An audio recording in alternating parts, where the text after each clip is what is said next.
You know, it is really funny how we treat motivation like a magical weather forecast. Oh, totally. Like checking an internal weather app or something. Yeah, exactly. You wake up, you sort of look out your mental window, you think, no, conditions just aren't quite right today. Right, like there's too much cloud cover in my brain. Right, and you tell yourself, I will just wait for a perfect sunny mood to finally take action on my goals. But today on the Deep Dive, we are looking at materials that expose exactly why waiting for that perfect sunny mood is an absolute trap. It is a massive trap, and we are going to look at how we can bypass our dying willpower batteries to, actually get things done. It is such a universal trap, though. I mean, we sit there checking the internal barometer, waiting for the exact right combination of energy and inspiration to strike before we do anything meaningful. Yeah, and the truth we are exploring today is that the mood almost never arrives on schedule. Like ever. Never when you need it. Exactly. But the wonderful thing is it almost always shows up quietly and reliably, about 5 minutes after you simply start anyway. That is just such a huge realization. And I want to set a very warm, pressure-free scene here for a moment, because much of the material we are diving into today originates from the world of language learning. Which I know is super relevant for you listening right now. Yes, exactly. So if you are listening to this, perhaps as a B1 or B2 English learner, and you have ever felt that heavy, nagging guilt for putting off a task, like studying vocabulary, because you just didn't have the energy. Which happens to all of us. It really does. Well, this conversation is completely for you. In fact, the simple fact that you are listening right now, possibly without feeling particularly motivated to do so, is beautiful proof of the concepts we are about to explore. That is a really great point, and we're going to deconstruct the mechanics of this, starting with why motivation is such an incredibly unreliable foundation for any system of progress. Because before we can build a better system, we have to kind of figure out why the old one fails. Right. Yeah, exactly. The old system is broken. So let's get into it. What is actually going wrong when we wait for motivation? Because intuitively, it feels right. Like it feels like we should be energized to tackle a big project or study a language. It does feel right, but the material makes a crucial distinction here that really changes everything. And that is, motivation is not a permanent state of being. Right. It's not a personality trait. No, not at all. It is just an emotion. And all emotions, whether it is happiness or anger or sadness, it is temporary. It is highly context dependent. And it is completely indifferent to your goals or your deadlines. Oh, completely indifferent. It certainly doesn't care about the very reasonable schedule I built around its anticipated arrival. Not even a little bit. I mean, the brain that felt genuinely excited about studying English vocabulary on Monday afternoon has absolutely no contractual obligation to feel that same excitement on Thursday evening. That is so true. Thursday evening rolls around and that excitement is just gone. Right. And the notes we are looking at compare motivation to that one friend who hypes you up at a party. You know the one. Oh, yeah. We all have that friend. They are loud, they are energetic, they get everyone excited to be there. But the second the party is over and it is time to do the dishes and, clean up the mess, they are completely gone. Just out the door. Exactly. They disappear. And you simply cannot build a solid life or achieve consistent progress in your English around an emotion that vanishes the moment things get boring or difficult.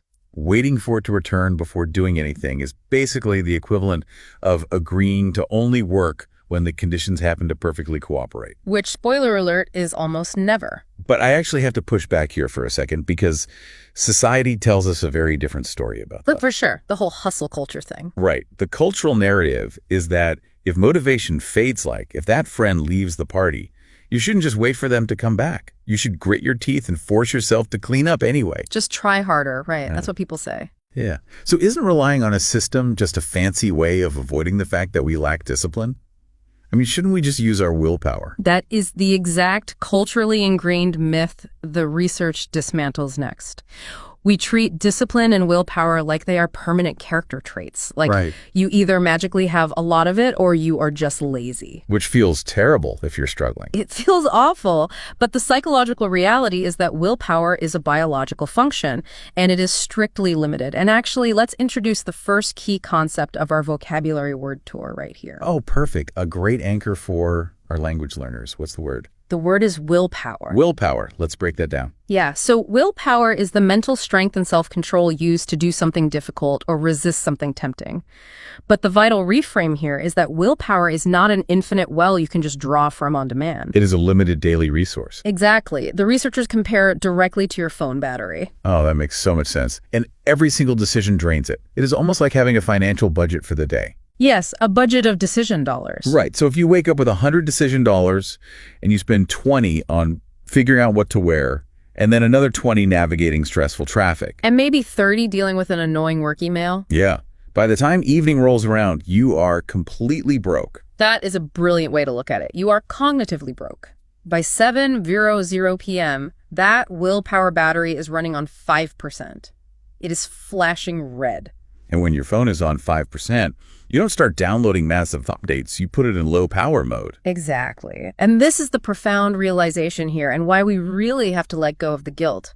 Trying to change your life or learn a new language by relying on a 5% battery is just absolutely futile. Because at 5%, the brain isn't looking for growth. It is looking for survival and rest. Right. The brain is an energy conservation machine. When cognitive load has been high all day, glucose levels in your prefrontal cortex, which is the part of your brain responsible for complex decision-making, are depleted. So your brain literally shifts into a mode where it rejects anything that requires high effort. Yep. You are going to sit on the sofa. Okay, that explains so much about the 9:00 a.m. versus 9:00 p.m. version of myself. At 9:00 a.m., I can plan a perfectly ambitious 3-hour study session. The tank is full. The world is your oyster at 9 a.m. But when 7 p.m. actually arrives, I am completely empty. But this leaves us with a massive problem. It does. A huge gap. Yeah.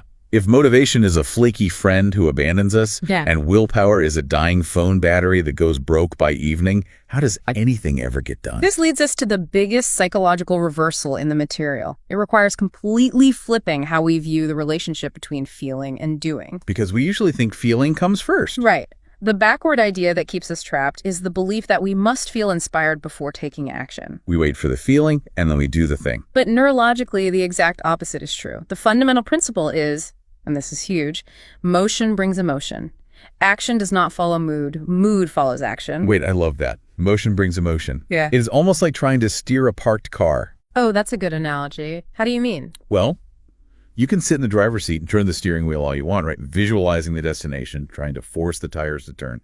But until you press the gas pedal and get some forward momentum, that car is not going to change direction. Right, it's just stuck there. Yeah, the motivation is the steering, but the physical action has to be the gas pedal. I love that. You need the momentum first. The reading actually provides a highly relatable example of this. Let's hear it. Imagine sitting on the sofa, feeling entirely, completely unmotivated to go for a walk outside.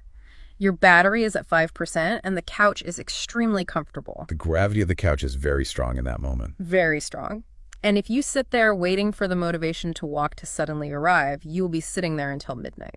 Without a doubt. But if you bypass the need for motivation entirely and just force yourself to put on your shoes and walk for just 2 minutes, literally only 2 minutes, something biological happens. Once you are outside and actually moving, the resistance drops. You usually just keep walking. Precisely. After those initial 2 minutes, your heart rate elevates slightly. Blood flows to the brain. And crucially, your brain begins to release dopamine. Oh, wow. So the dopamine comes after. Yes. We often think of dopamine as a chemical that gives us the motivation to start. But in reality, dopamine is heavily released as a reward for taking action. The motivation wasn't the starting condition. It was the biological reward that arrived after the action began. This applies so perfectly to the specific trap of the English learner mentioned in the sources. Yes, the learner who is just waiting and waiting. Exactly. The learner who has been waiting for the motivated mood to study vocabulary since, like, sometime in February. Oh, I've been there. Right. They've spotted their motivation maybe twice, and it disappeared before they could even open the book. Right, because they're waiting for the dopamine before they do the work. So the fix is radically simple. Don't wait to feel like studying. Just open the notebook and write one single sentence. That is the gas pedal. Just one sentence. Yeah. The physical action of writing that first sentence actively generates the neurochemicals needed to want to write the second one. But wait, aren't we essentially just tricking our own brains by doing this? Well, You might feel like you are tricking it, but you are really just operating the machinery correctly for the first time. You are working with your brain's reward system instead of against it. Wow. The motivated feeling is the prize you get once you are inside the room. It is not the ticket you need to get in the door. Operating the machinery correctly. I really like that framing. It takes the blame away. But let's look at the mechanics of this in daily life. Okay, let's do it. If we know we need to take that first step to get the dopamine, but our willpower battery is still flashing red at 5%, how do we guarantee we actually take that first step? Because it still takes effort, right? Exactly. Getting off the couch to put on the shoes still requires some willpower. Writing that first sentence still requires opening the book. This is where we move from understanding the psychology to actually designing your environment. And it requires another major mindset shift. What's the shift? Systems over goals. Okay, I want to challenge this concept a bit. Because to me, a system just sounds like a goal wearing a different outfit. A goal in disguise. I get that. Yeah. If my goal is to speak fluent English and my system is to study for 10 minutes every day, aren't I still just relying on willpower to execute the system? What is the actual difference? The difference is in the cognitive load, like how much decision-making power it requires. Goals are beautiful on paper, but they are incredibly heavy. Heavy how? Well, I want to speak fluent English is a massive, intimidating concept.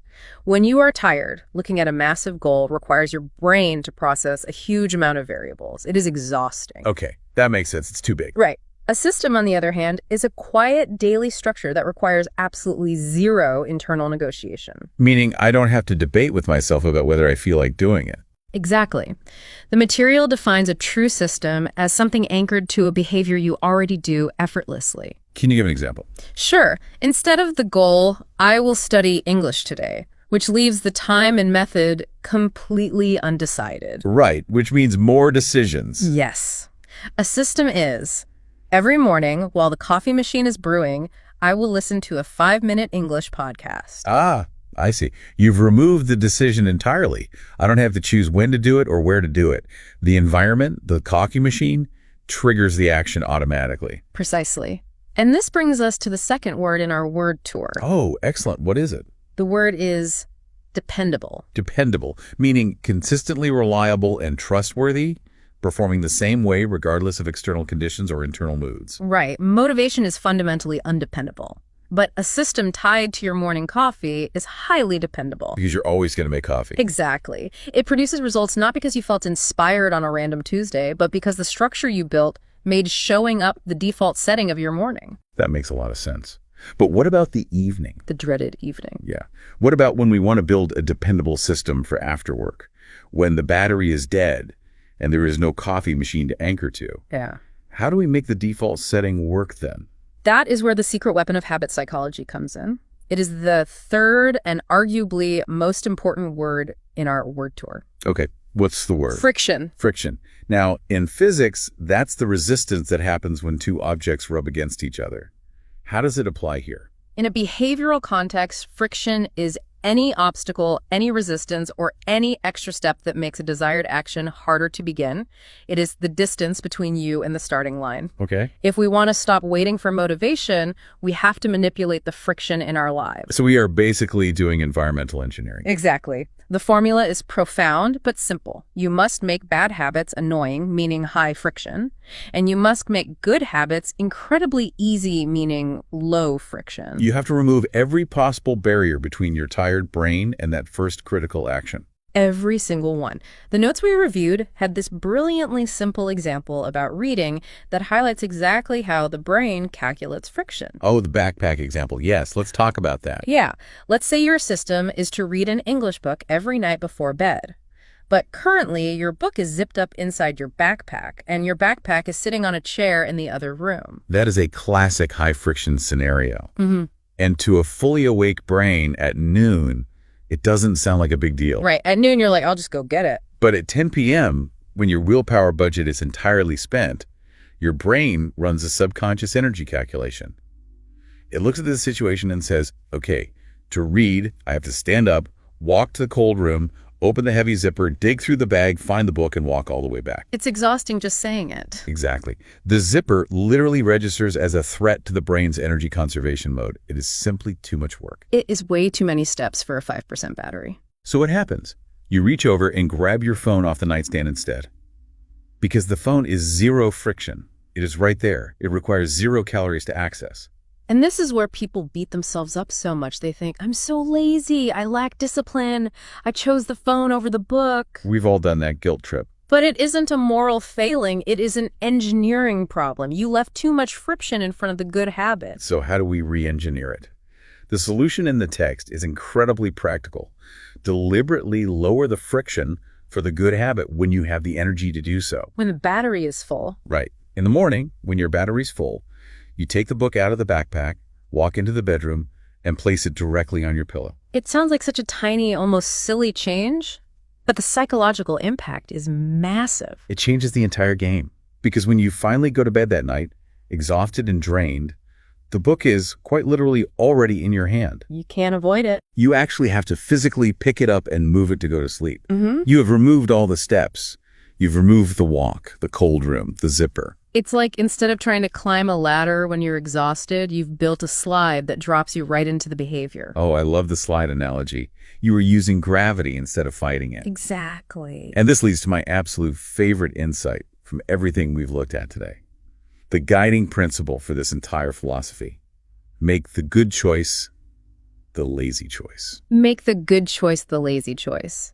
It is genuinely revolutionary when you internalize it, especially for language learners who are balancing studies with really busy lives. Because we spend so much of our lives feeling guilty about being lazy. We fight our own nature constantly. Right. But what if you just accept that at 9:00 p.m., you are going to be lazy? It's such a relief to just admit it. Yes, I will be extremely lazy at 9:00 p.m. Me too. Yeah. And once you accept that reality without judgment, you can design your environment around it. You set up your room, your desk, and your devices so that your lazy self accidentally does the right thing. Yes. The path of least resistance becomes the exact path that leads to your goals. Because if the right thing is the absolute easiest thing to do in that moment, you don't need a single drop of motivation. None at all. You don't need the hype friend from the party. You just do the thing because it's literally right in front of you. Exactly. Reducing friction is almost always more effective than trying to artificially inflate your motivation. Let's actually recap our word tour here, because these 3 concepts tie together so beautifully as a mental toolkit for our listeners. Good idea.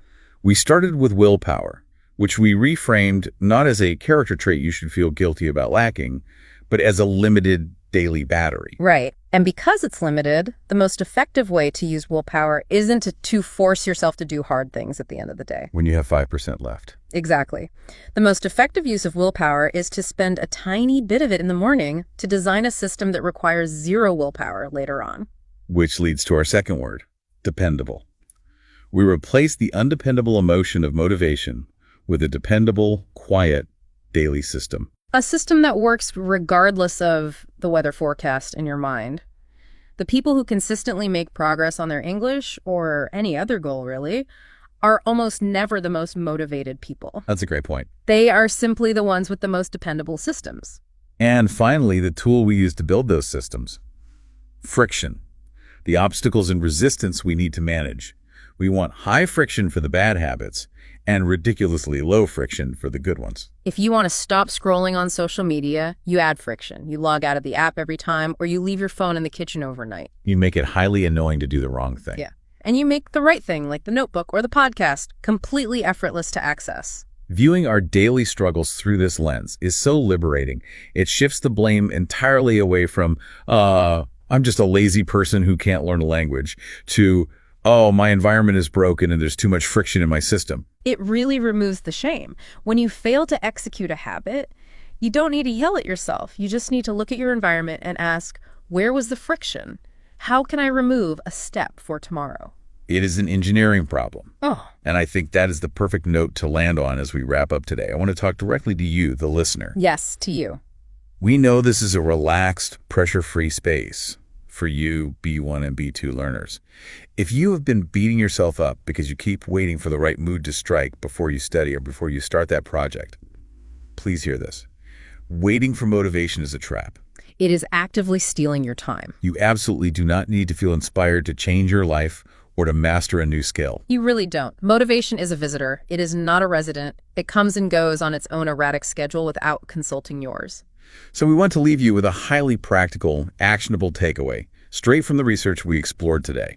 Tonight, before you go to sleep, we challenge you to make the good choice the lazy choice. Look for the friction in your environment. Exactly. Find the friction and eliminate it. Take your English notebook out of your bag and leave it open on your desk with a pen resting right on top. Or leave your headphones sitting right next to your coffee mug. Move the book to your pillow. Do whatever you need to do to set up your physical space so that tomorrow morning, doing the right thing is the absolute easiest, laziest option available to you. Build a system reliable enough that motivation simply becomes optional. And that leaves us with one final lingering thought for you to mull over. We've established that motion brings emotion, and that the true feeling of motivation only ever arrives after you begin the physical action. Right, you get the dopamine after. If that is true, then every single moment you spend sitting around waiting for motivation, you are actually actively preventing it from arriving. What if the inspiration you have been endlessly waiting for is already there, just waiting for you to press the gas pedal?